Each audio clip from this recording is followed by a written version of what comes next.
এমনিতেই কলকাতার ইতিহাস খুবই বড় এবং রোমাঞ্চকর তথ্য দিয়ে ভরা, কিন্তু এখানকার হাওড়া ব্রিজকে ছাড়া এই শহরটি পুরোপুরিভাবেই অসম্পূর্ণ রয়ে যায়। এই ব্রিজটিকে হুগলি নদীর উপর বানানো হয়েছিল, যেটি হাওড়া এবং কলকাতাকে জুড়ে রয়েছে, এবং এই ব্রিজকে বানানোর জন্য ইঞ্জিনিয়াররা এমন মেথডকে ব্যবহার করেছিল যার ফলে যখন ওই ব্রিজটি তৈরি হয়ে গিয়েছিল তখন মানুষেরা এই ব্রিজকে দেখে খুবই অবাক হয়ে যায়। আপনারা জেনে অবাক হবেন যে এত বড় ব্রিজকে বানানোর জন্য নদীর কিনারাতে শুধুমাত্র দুটো পিলারেরই সাহায্য নেওয়া হয়েছিল। নদীর মাঝখানে কোন রকম পিলারেরই সাহায্য নেই। এর সাথে এই পুরো ব্রিজের মধ্যে কোন রকম নাট বল্টকেও ব্যবহার করা হয়নি। কিন্তু এরপরেও এই ব্রিজটি 8 দশক ধরে কোন রকম ড্যামেজকে ছাড়া নিজের নর্মাল অবস্থার মধ্যেই রয়েছে। প্রতিদিন প্রায় এই ব্রিজ দিয়ে 1 লক্ষ মানুষ এবং 1.5 লক্ষ যানবাহন যাতায়াত করে। এর ফলে এই ব্রিজটি দুনিয়ার সব থেকে বিজিয়েস্ট ব্রিজের মধ্যে একটি ব্রিজ। দ্বিতীয় বিশ্বযুদ্ধের সময় সাল 1942 থেকে 1943 সময় জাপান অনেকবারই কলকাতার উপর বোম ফেলিয়েছিল, যেখানে হাওড়া ব্রিজকেও টার্গেট বানানো হয়েছিল। কিন্তু জাপানের বোমা ফেলানোর পরেও এই ব্রিজটি বেঁচে যায়। কিন্তু অবাক করার বিষয় হলো এই যে যেই ব্রিজটি জাপানের বোম্বিং থেকে বেঁচে গিয়েছিল, সেই ব্রিজকে আজকের সময়ের গুটকা এবং পান মশলা খাওয়া লোকেরা এই ব্রিজের অবস্থাকে দিন দিন খারাপ করে দিচ্ছে। আজকের কাহিনী হলো পৃথিবীর সব থেকে জনপ্রিয় এবং ইঞ্জিনিয়ারের সব থেকে ভালো কনস্ট্রাকশনের মধ্যে একটি হাওড়া ব্রিজের সম্বন্ধে, যার নামকে তো সবাই শুনেছে, কিন্তু এর প্রায় 150 বছরের ইতিহাস এবং একে বানানোর অদ্ভুত কাহিনীকে খুব কম মানুষই জেনে থাকবে। कोलकाता में एंट्री के लिए ब्रिटिश काल के इस आइकॉनिक ब्रिज से गुजरना भी एक अनुभव है। यह ब्रिज इंडिया की सबसे बड़ी रिवर ब्रिज और सबसे व्यस्त ब्रिजों में से एक ब्रिज है।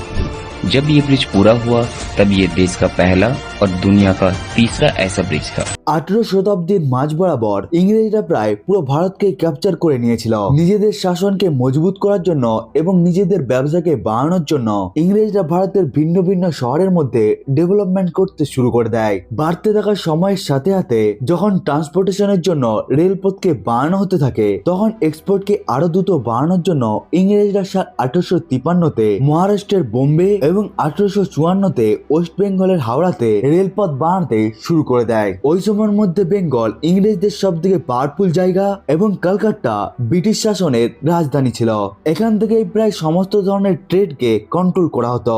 এই জন্য ইংরেজরা বেঙ্গলের মধ্যে রেলপথকে নিয়ে আসার জন্য সাল 1853 থেকেই রেলপথকে বেচানো শুরু করে দেয়। এমনকি এই বছরের জুন মাসেই হাওড়া স্টেশনকেও বানিয়ে নেওয়া হয়েছিল। ইংরেজরা সব থেকে প্রথমে বেঙ্গলের মধ্যে রেলপথকে বানাতে চেয়েছিল, কিন্তু লন্ডন থেকে রেলপথের ডিব্বাকে নিয়ে আসা শিপ মাঝ রাস্তার মধ্যেই পুরোপুরি ভাবে ডুবে যায় এবং লোকোমোটিভ ইঞ্জিনিয়ারিং ভুলবশত ভাবে ভারত আসার জায়গায় অস্ট্রেলিয়ার মধ্যেই পৌঁছে যায়, যার ফলে রেলপথকে বানাতে 1 বছরের বেশি সময় লেগে যায় এবং হাওড়া স্টেশন সাল 1854-তে তৈরি হয়। হাওড়ার মধ্যে রেল স্টেশন তৈরি হয়ে যাওয়ার পরেও ইংরেজদের ব্যবসা করার সমস্যা পুরোপুরি ভাবেই সমাধান হয়নি, কারণ এখনো পর্যন্ত তাদের ব্যবসার মাঝখানে হাওড়া এবং কলকাতার মাঝখানে থাকা হুগলি রিভার আসছিল। হাওড়ার মধ্যে ইংরেজরা অনেক ধরনেরই ফ্যাক্টরিকে বানিয়ে রেখেছিল। এমন পরিস্থিতির মধ্যে জাহাজকে ব্যবহার করে নিজেদের জিনিসপত্রকে একটি জায়গা থেকে আরেকটি জায়গায় নিয়ে যেতে খুবই বড় সমস্যার সম্মুখীন হতে হতো। এমনকি বর্ষার দিনে যখন হুগলি নদীর ওয়াটার লেভেল বেড়ে যেত,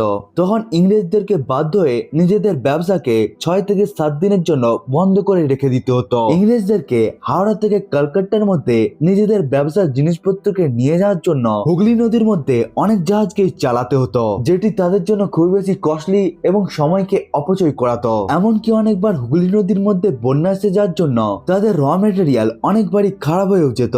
আবার তো অনেক সময় হুগলি নদীর মধ্যে যাতায়াত করা জাহাজগুলো জলের স্রোতের জন্য পুরোপুরি ভাবেই ডুবে যেত।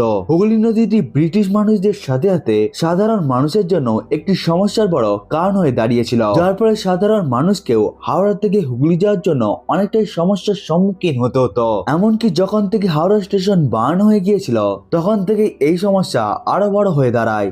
লোকাল মানুষ থেকে শুরু করে বিদেশি মানুষ পর্যন্ত সবাইকে কলকাতা থেকে হাওড়া গিয়ে ট্রেন ধরার জন্য এই নদীকে অবশ্যই তো পার করতেই হতো। কিন্তু খারাপ আবহাওয়ার কারণে কখনো কখনো তাদের এই যাতায়াত খুবই বেশি মুশকিল, এমনকি কখনো কখনো এই যাত্রা তাদের জন্য থেমেই যেত। ব্রিটিশরা তো এই সমস্যার পার্মানেন্ট একটি সলিউশন সলিউশনকে খুঁজছিল। এই জন্যই তারা হুগলি নদীর মাঝখানে একটি ব্রিজকে তৈরি করার পরিকল্পনা করতে শুরু করে এবং এই ব্রিজকে বানানোর জন্য সাল 1855-তে একটি টিমকে বানানো হয়, যে টিমটি আগেও অনেক ধরনের ব্রিজকে বানিয়েছিল। কিন্তু এরপর ওই ব্রিজের উপর অনেকটা সময় ধরেই বিচার করা হয়নি এবং কিছুটা সময় ধরে ইংরেজদের নজর এই কাজের উপর যায়নি। কিন্তু 1862-তে ইংরেজ সরকার আবার জেগে ওঠে এবং ইস্ট ইন্ডিয়া কোম্পানির মেন ইঞ্জিনিয়ার জর্জ টার্নবুলকে হুগলি নদীর মধ্যে এই ব্রিজকে বানানোর কথা বলে দেওয়া হয়। ওনাকে তাড়াতাড়ি এই বিষয়ে রিসার্চ করে একটি রিপোর্টকেও দেওয়ার কথাকে বলা হয়। টার্নবুল এর থেকে আগে হাওড়া রেলওয়ে স্টেশনকেও বানানোর কাজকে করে নিয়েছিল।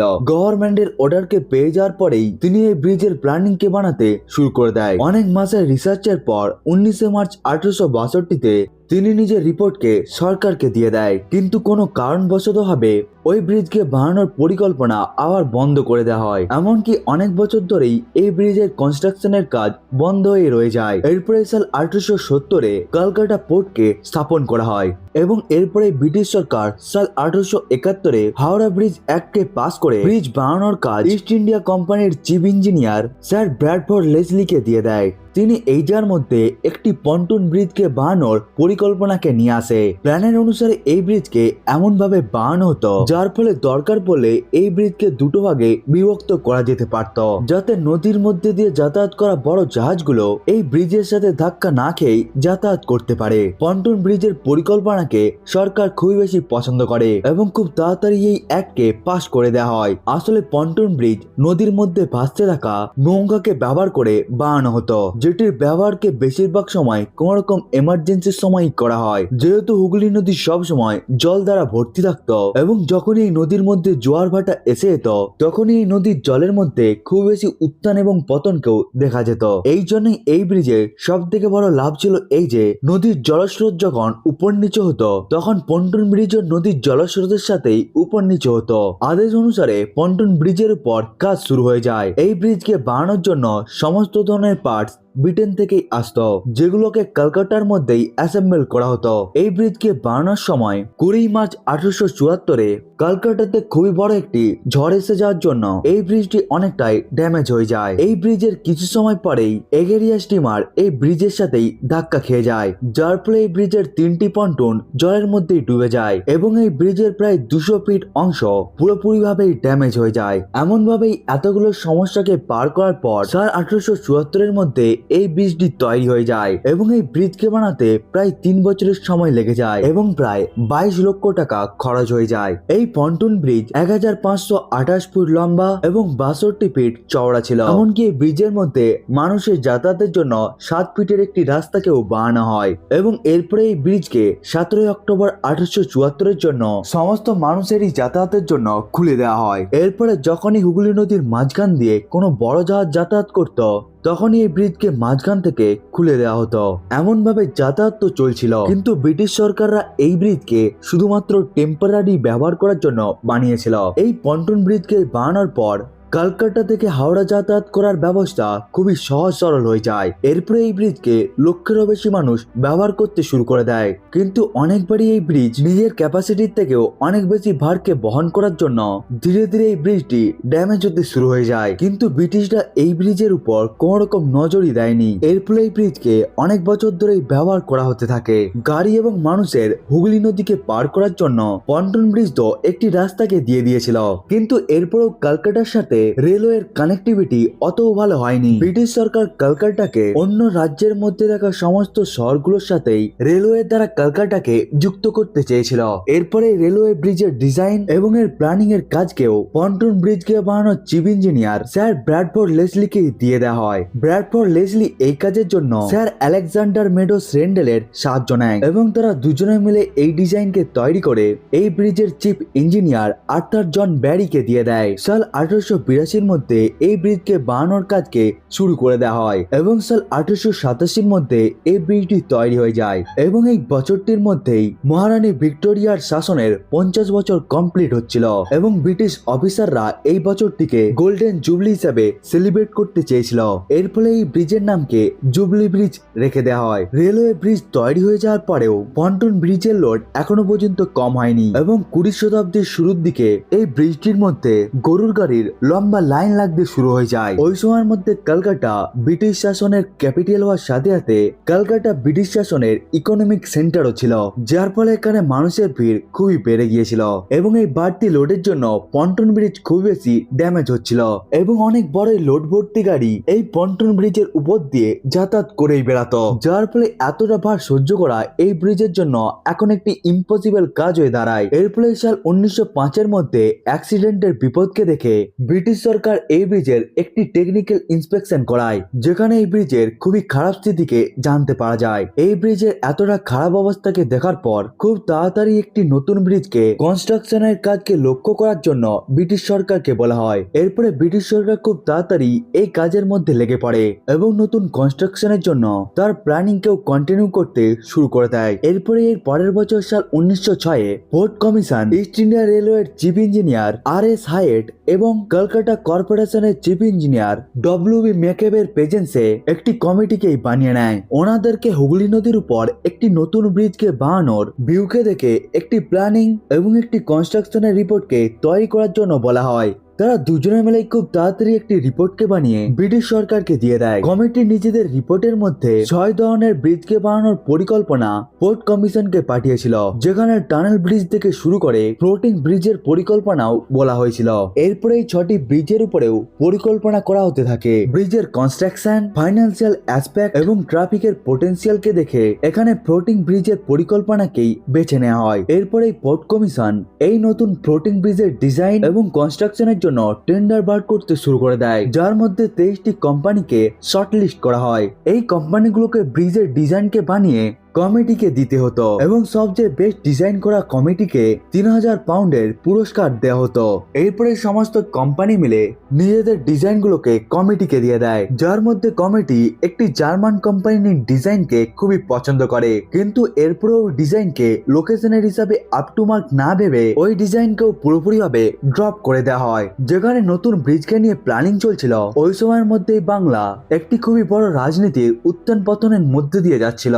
লর্ড কার্জনের বাংলা বিভাজনের জন্য বাংলার মধ্যে হতে থাকা আন্দোলনের সময় এই ব্রিজকে নিয়ে কনস্ট্রাকশন পুরোপুরিভাবেই বন্ধ হয়ে যায়। এইভাবেই এই ব্রিজের কনস্ট্রাকশন অনেক বছর ধরেই থেমে যায়। এরপরে দেখতে দেখতে সাল 1911 এসে যায়। এই বছরের মধ্যে ইংরেজ সরকার কলকাতা শহরের জায়গায় দিল্লি শহরকে নিজেদের রাজধানী বানানোর নির্ণয়কে নিয়ে নেয়। রাজধানী পরিবর্তন হয়ে যাওয়ার জন্য আবার এই ব্রিজের কনস্ট্রাকশন শুরু হতে পারেনি, কিন্তু এরপরে প্রথম বিশ্বযুদ্ধের জন্য এই হাওড়া ব্রিজের কনস্ট্রাকশন পুরোপুরিভাবে বন্ধ রয়ে যায়। এর ফলে সাল 1914 থেকে 1918 পর্যন্ত ব্রিটিশ সরকার প্রথম যুদ্ধের মধ্যেই জড়িয়েছিল, যার ফলে ইংরেজ সরকারি লক্ষ্য ওই ব্রিজের দিকে যেতে পারেনি। যার ফলে সাল 1917-এর মধ্যে পুরোনো ব্রিজকে মেরামত করে ওই ব্রিজটিকে ব্যবহার করা হতে থাকে, কিন্তু ওই ব্রিজের অবস্থা অতটাও ভালো ছিল না যে যেটিকে বেশি দিন ধরে ব্যবহার করা যেতে পারত।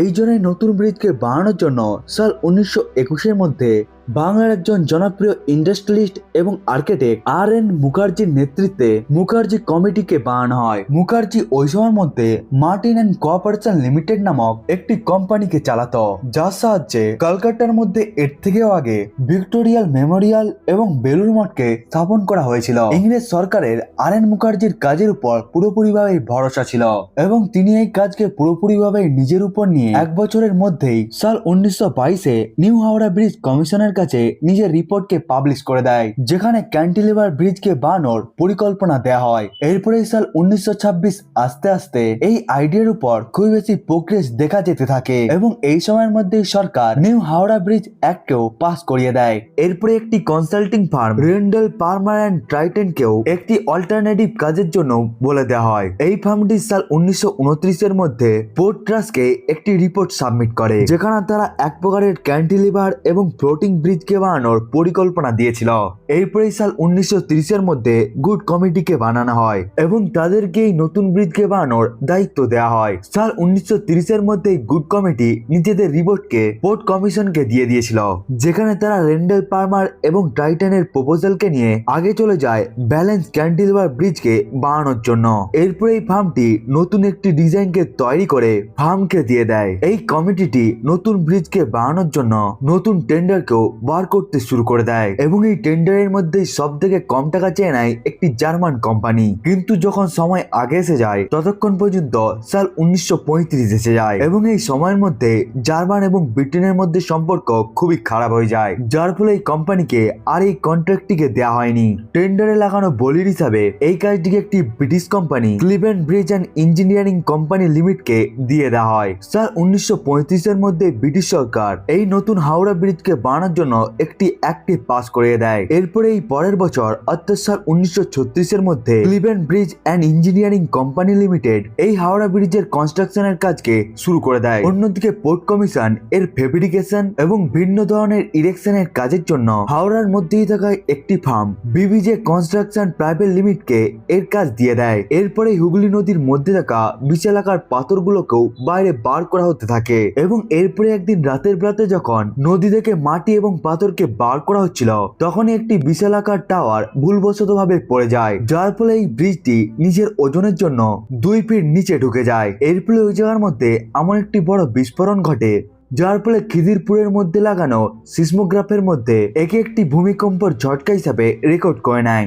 এমনকি এই ধামাকার জন্য পাশের মধ্যে থাকা একটি মন্দিরও পড়ে যায় এবং এর জন্য আশেপাশের লোকেরা খুবই ভয় পেয়ে যায়। এই হাওড়া ব্রিজের ফাউন্ডেশনকেই বানাতে 2 বছরের সময় লেগে যায় এবং এই বিল্ডিং এর বাকি সমস্ত কনস্ট্রাকশনের কাজ সাল 1940 এর মধ্যে শুরু হয় এবং এই ব্রিজকে বানানোর জন্য 26,500 টন স্টিলের দরকার হচ্ছিল। যেমন ভাবে পন্টুন ব্রিজের জন্য সমস্ত জিনিসপত্র ব্রিটেন থেকে আসতো, তেমন ভাবেই এই ব্রিজের মধ্যে লাগানো স্টিল থেকে শুরু করে আরো অনেক জিনিসপত্রের এক্সপোর্ট ব্রিটেন থেকে করতে হতো। কিন্তু দ্বিতীয় বিশ্বযুদ্ধের মধ্যে মগ্ন হওয়ার জন্য ব্রিটেন এই ব্রিজের জন্য মাত্র 3,000 টন স্টিলকেই এক্সপোর্ট করতে পারে। এমন পরিস্থিতির মধ্যে এই ব্রিজের কনস্ট্রাকশনকে জারি রেখে টাটা স্টিল 23,500 টনের স্টিলকে সাপ্লাই করে দেয়। 4 বছর ধরে অনবরত দিনরাত কাজ করার পর অবশেষে সাল 1942 এর মধ্যে এই ব্রিজটি পুরোপুরিভাবেই তৈরি হয়ে যায়।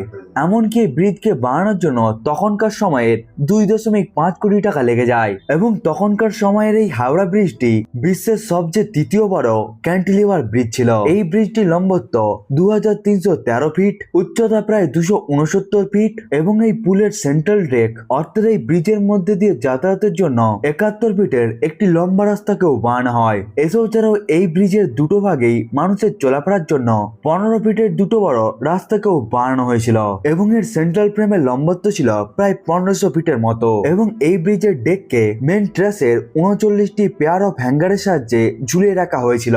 এই ব্রিজের যে জিনিসটিকে সব থেকে বেশি বিশেষ বানায় যে সেটি হলো এই ব্রিজের কারিগরি।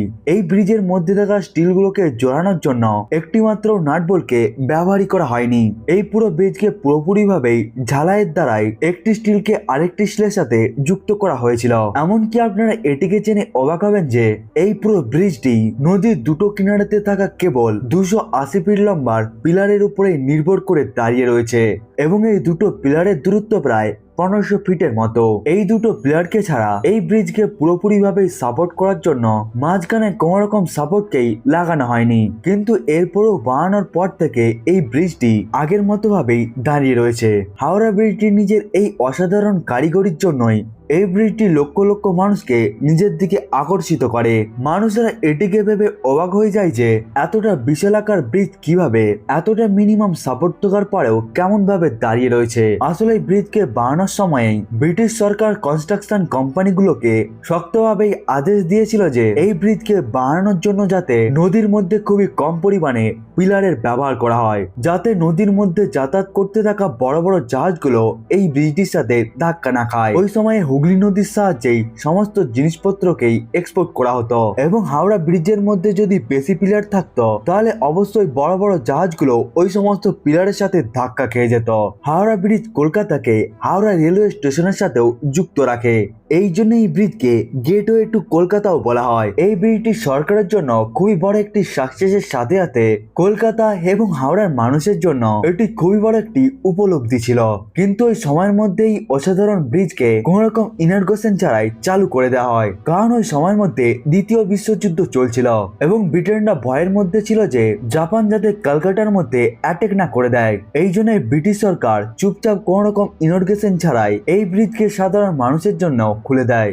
এরপরে 20 ডিসেম্বর 1942 রাতে ব্রিটিশ সরকারের এই সন্দেহ পুরোপুরিভাবেই সত্যতে পরিবর্তন হয়ে যায়, যখন হঠাৎ করে শহরের উপর জাপানি বিমান কলকাতা শহরের মধ্যে উঠতে শুরু করে দেয় এবং দেখতে দেখতে জাপানের এই লড়াকু বিমানগুলো এই ব্রিজের আশেপাশে বোম ফেলাতে শুরু করে দেয়। এই সমস্ত বোম্বিং এর জন্য হাওড়া ব্রিজের আশপাশ অনেক বেশি পরিমাণে ড্যামেজ হয়ে যায়। আসলে ওই সময়ের মধ্যে চায়না এবং জাপানের মধ্যে লড়াই শুরু হয়ে গিয়েছিল। অন্যদিকে ব্রিটেন এবং আমেরিকা চায়নাকে সাপোর্ট করে তাদেরকে যুদ্ধের জিনিসপত্র সাপ্লাই দিচ্ছিল, যাতে এশিয়ার মধ্যে উঠতে থাকা সুপার পাওয়ার জাপানকে তারা কাউন্টার করতে পারে।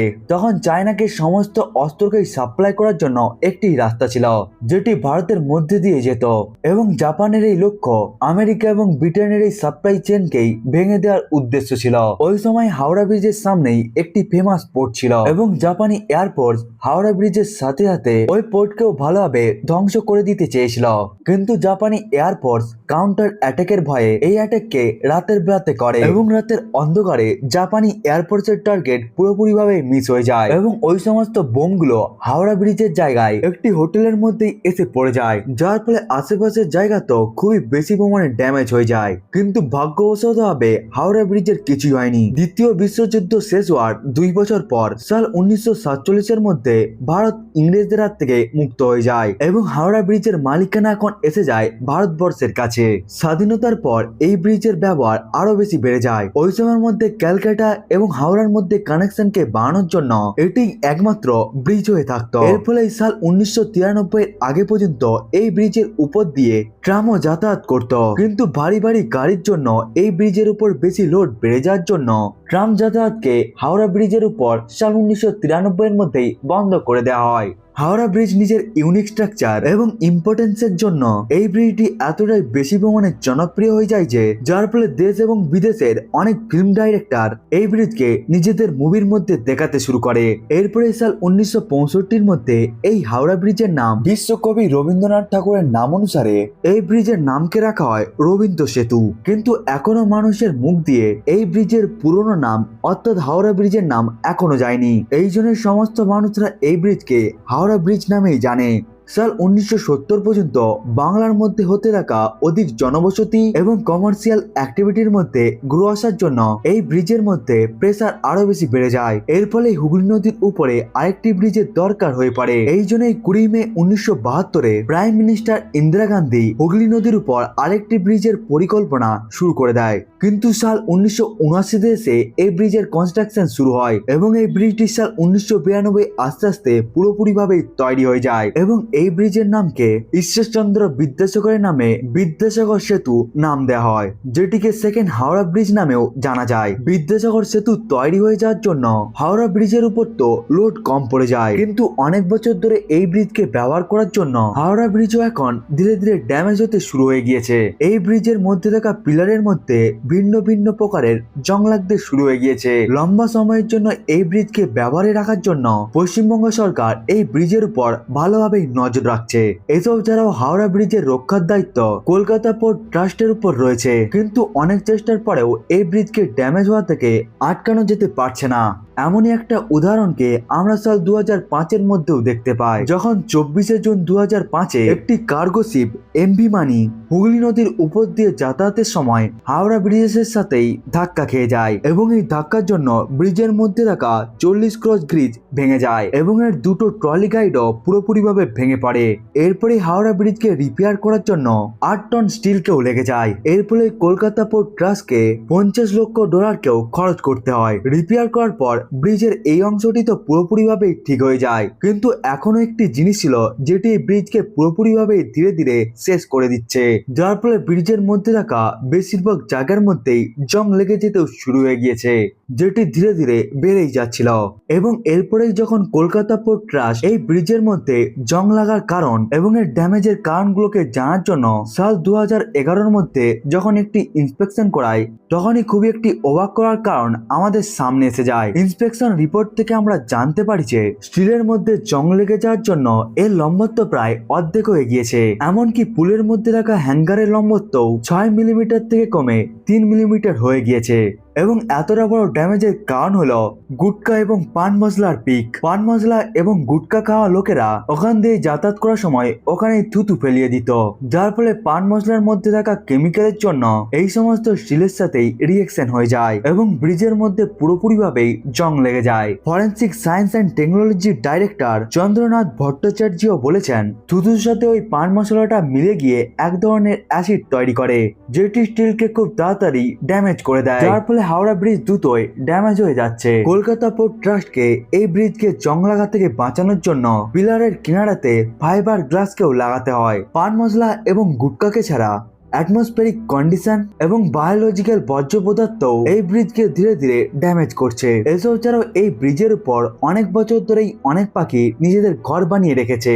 এসব ছাড়াও এই সমস্ত পাখিগুলো নিজেদের মলমূত্রকে ত্যাগ করে থাকে, যার ফলে হাওড়া ব্রিজের উপরের অংশও ধীরে ধীরে দুর্বল হচ্ছে। এমনকি পাখিদের এই সমস্ত বর্জ্য পদার্থ থেকে বাঁচার জন্যই কলকাতা পোর্ট ট্রাস্ট নিয়মিতভাবে হাওড়া ব্রিজকে ক্লিন করিয়ে থাকে। এসব ছাড়াও সময় থাকতে থাকতে এই ব্রিজের উপর কালার এবং পেন্টকেও করানো হয়ে থাকে, যাতে এই ব্রিজটি লম্বা সময়ের জন্য মানুষের যাতায়াতের সুযোগ আসতে পারে। কলকাতার মধ্যে থাকা এই ব্রিজটি 80 বছর ধরে মানুষের কাজে লাগছে এবং যদি সবকিছুই ঠিক থাকে তাহলে এই ব্রিজটি অবশ্যই হাওড়া এবং কলকাতাকে আরো অনেক বছর ধরে যুক্ত করে রাখবে। বন্ধুরা, এটাই ছিল হাওড়া ব্রিজের পুরো ইতিহাস। বন্ধুরা, আজকের ভিডিওটি এতটা পর্যন্তই। দেখা হচ্ছে অন্য একটি ভিডিওকে নিয়ে, ততক্ষণের জন্য বাই বাই।